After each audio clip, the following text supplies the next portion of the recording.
Es que la historia de la medicina es sin duda una de las transformaciones más espectaculares que podemos contar. Hoy vamos a sumergirnos en esta historia, inspirados en la obra Medicina 360, para entender cómo pasamos de culpar a los demonios a, literalmente, reescribir nuestro propio código genético. Venga, que empezamos este viaje.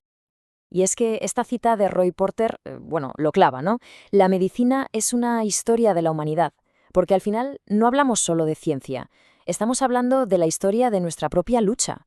La lucha contra el dolor, la enfermedad, la pérdida. Es una historia que nos toca a todos, muy de cerca, y creo que precisamente por eso es tan poderosa. Pues venga, vamos al principio de todo. Nuestro viaje empieza en un mundo, un mundo donde un simple corte, una infección, podía ser una sentencia de muerte. Y claro, en ese contexto, la enfermedad no era biología, ¿qué iba a ser? Era magia negra, un misterio aterrador que se le atribuía pues a fuerzas sobrenaturales. Fijaos en esta línea de tiempo. Lo que estamos viendo aquí es ni más ni menos la historia de un cambio de mentalidad, pero radical. A ver, empezamos en Mesopotamia, donde se creía que una enfermedad era básicamente un demonio. Luego, el primer gran salto, el primer clic, lo vemos en Egipto. Ojo, que ya no solo se reza, se opera. Pero la auténtica revolución, esa, llega en Grecia con Hipócrates. Él fue quien se atrevió a plantear la pregunta clave. Oye, ¿y si esto no es un dios enfadado? ¿Y si es algo que podemos entender? Y ya finalmente llega Roma y lo organiza todo, pensando por primera vez en algo como la salud pública. De la superstición a la ciencia, en 4 pasos clave. Brutal. Claro, hoy escuchamos esto de la teoría de los 4 humores y nos suena un poco a chino, ¿verdad? Sangre, flema, bilis. Pero cuidado, la idea que había detrás fue un antes y un después. ¿Por qué? Porque por primera vez se decía que la salud no dependía de los dioses, sino de un equilibrio interno del propio cuerpo. Fue, digamos, el primer intento de crear un mapa lógico de nuestro organismo, el primerísimo paso para que la medicina empezara a ser una ciencia. ¿Y ahora? Ahora la cosa se acelera. Y mucho. Entramos en una era de auténticas revoluciones que, una detrás de otra, van a ir desvelando secretos del cuerpo humano que llevaban milenios ocultos. La medicina, tal y como se conocía, estaba a punto de cambiar para siempre. Y aquí tenemos a uno de los protagonistas, Andreas Vesalio, un rebelde, vamos. Pensemos que durante siglos lo que decían los libros antiguos iba a misa, nadie lo cuestionaba. Y llega Vesalio e hizo algo que hoy nos parece súper obvio, pero que en su momento fue radical. Mirar con sus propios ojos. Se puso a diseccionar cuerpos humanos y demostró que, mira tú por dónde, la realidad era más importante que la tradición. No solo corrigió errores de bulto en anatomía, es que le enseñó al mundo entero a hacer la cosa más importante, observar. Me encanta esta analogía. Si Vesalio nos dio el mapa detallado de la ciudad, este señor, William Harvey, nos dio el plano del metro. Es que su descubrimiento fue alucinante. Demostró que el corazón no era un órgano místico ni nada por el estilo. Era una bomba súper eficiente. Y con eso, por fin, la pieza encajó. El cuerpo no era un montón de piezas sueltas, era un sistema dinámico, todo conectado. Y aquí la cosa se pone interesante porque la medicina se enfrenta a un enemigo que ni siquiera podía ver, invisible. Pasteur y Koch descubren que unos seres diminutos, los gérmenes, son los que causan enfermedades mortales. Y entonces llega Joseph Lister, y su genialidad fue conectar los puntos. Su idea fue de una lógica aplastante. A ver, si los gérmenes causan las infecciones, ¿por qué no nos los cargamos antes de que entren en el cuerpo? Y ¡pum! Así nació la antisepsia, el simple hecho de desinfectarlo todo. Algo que transformó la cirugía de ser casi una lotería mortal a una herramienta para salvar vidas. Increíble. Y llegamos al siglo XX, que fue, una auténtica explosión de conocimiento. En apenas unas décadas es como si hubiésemos conseguido 3 superpoderes. Primero, con la penicilina de Fleming, el poder de curar infecciones que hasta entonces eran mortales.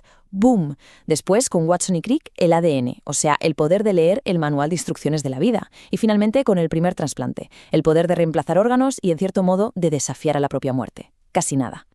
Claro, todo este poder nos trae de golpe al presente, a una era en la que podemos hacer cosas que nuestros bisabuelos habrían considerado ciencia ficción pura y dura. Pero, y aquí viene el gran pero, cada nueva capacidad nos planta delante una pregunta muy, muy difícil. ¿El hecho de que podamos hacer algo significa que debemos hacerlo? Es que hoy la medicina es tecnología, no hay más. Pensemos en la genómica. Es como tener un sastre que te diseña un tratamiento a medida solo para tu cuerpo. O la inteligencia artificial, que es como un detective increíble que ve pistas en una radiografía que al ojo humano se le podrían escapar.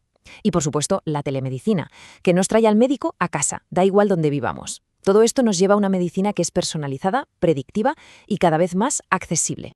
Pero, como decíamos, Aquí está el freno de emergencia. Todo este poder conlleva una responsabilidad, que es inmensa. Y tenemos recordatorios muy duros de por qué es así. El Código de Nuremberg, que nació de los horrores del pasado, nos dejó una lección que no podemos olvidar jamás. El conocimiento sin conciencia es peligrosísimo. Por eso la ética no es un obstáculo para la ciencia, no, es su brújula.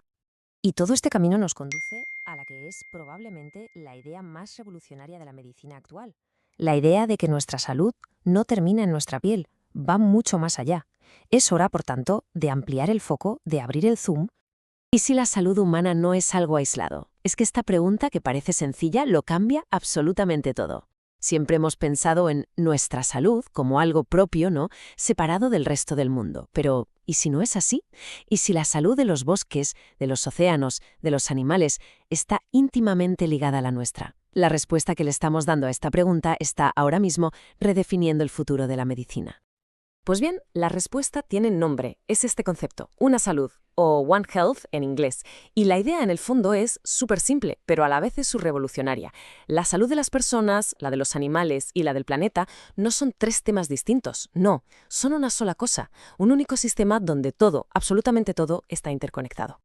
Aquí lo vemos claro. Estos son los tres pilares, pero no hay que verlos como campos separados, sino más bien como las piezas de un dominó. Pensemos en un ejemplo muy actual. Un virus salta de un animal a un humano. ¿Por qué? Porque su hábitat ha sido destruido. La salud ambiental afecta a la salud animal, y esta, a su vez, afecta a la salud humana. Cae una pieza y caen las demás. Es un sistema único. Y si a alguien todavía le suela esto a una teoría un poco abstracta, aquí tenemos un dato que es la cruda realidad. 75%. ¿Qué significa este número? Significa que 3 de cada 4 nuevas enfermedades infecciosas que nos afectan vienen de los animales. Esto ya no es una hipótesis, es una advertencia en mayúsculas. Cuidar de su salud es literalmente cuidar de la nuestra. Esta conexión tan evidente nos lleva a una conclusión que es inevitable. La salud ya no puede ser solo un asunto privado, algo que se hable en la consulta entre un paciente y su médico. Se ha convertido en una responsabilidad colectiva, una responsabilidad que compartimos todos y todas.